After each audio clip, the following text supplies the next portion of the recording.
They seriously considered suicide during the 2015-2016 school year. You are jeopardizing their belonging needs. The educational system is good in this country, but the labor market may not be easy for kids. 2017年3月4号，关于高中生心理健康反思的讲座在 Thomas Jefferson High School for Science and Technology 举行。这个讲座主要针对跨文化群体家庭以及这些家庭中的孩子在美国高中的心理压力问题展开了讨论。青少年精神病专家 Rethink 指出，在跨文化家庭中或是移民家庭中，孩子与父母成长环境中的文化隔阂也给孩子在学习中带来了一定的压力。所以在这种情况下，父母对孩子的期望要伴随着支持与理解，让孩子在适合他们的环境中学习成长。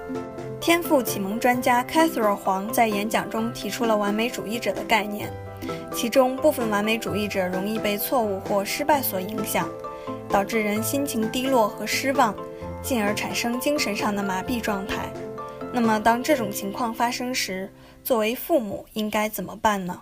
The very first thing with students is I usually like to tell parents, find something that they like to do that's not academic and that's not going to be performance-based.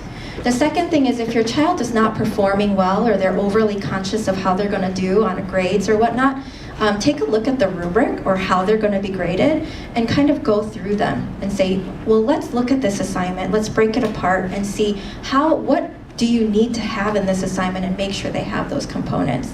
The third thing is if they have a long-range plan or a project, then break it up into smaller chunks and say, well, okay, if you're looking at applying to a college, what can we do? Do you want to apply to 10? That's fine, apply to 10.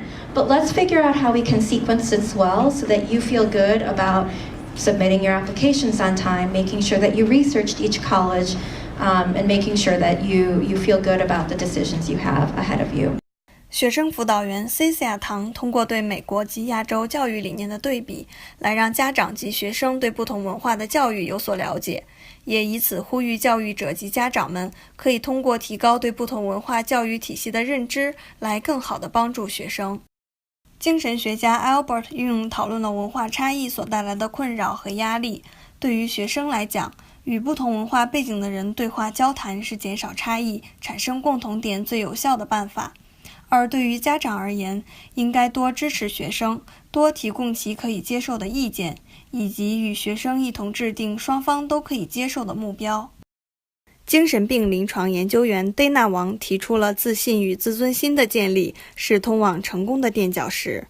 父母对于孩子自尊心的建立有至关重要的作用，因此他列举了不同的教育方式对孩子的影响。Helicopter parenting. If you're tailoring every need, your children's every need, you're undermining their opportunity to have self-efficacy. They do not see that their action have a consequence. If you don't let them choose what class they really want to take, instead of following a template, then they're not going to see, the fruit of their own labor. Then the fruit won't taste as good. So basically you are robbing them that opportunity to have situations where they can actually build confidence. Tiger mom. So the problem with this is that the underlying message you're sending your kids is, okay, I love you because of what you do. I love you because you have achieved this, you've achieved A+, you have tested the highest in your class. But the underlying message is saying, okay, I don't love you for who you are. I love you for what you do for me to satisfy this expectation. And if you think of the pyramid there, you're undermining their feeling of being loved. And parachute kids, and this is referring to immigrant kids who are dropped off here and their parents still live overseas, supporting them financially, but putting them in a boarding school situation. So the problem with this type of parenting is that you're undermining, you're jeopardizing their safety needs because you're putting them in a foreign environment where they don't know what's going on. You are jeopardizing their belonging needs, that they don't feel like they fit in with the school. And sometimes their physiological needs, might not be met. They are not getting the food that they like. That makes them feel a sense of comfort. So undoubtedly their esteem is going to be weakened as a result, and those kids tend to get into trouble a lot more, follow the wrong crowd and so forth. Optimal parenting is actually high care and low protection. What does that mean? High care meaning the kids feel that they are cared after. If they have a need, they can turn to their parents and say, Mom, I don't feel good about this. What should I do? I have a problem.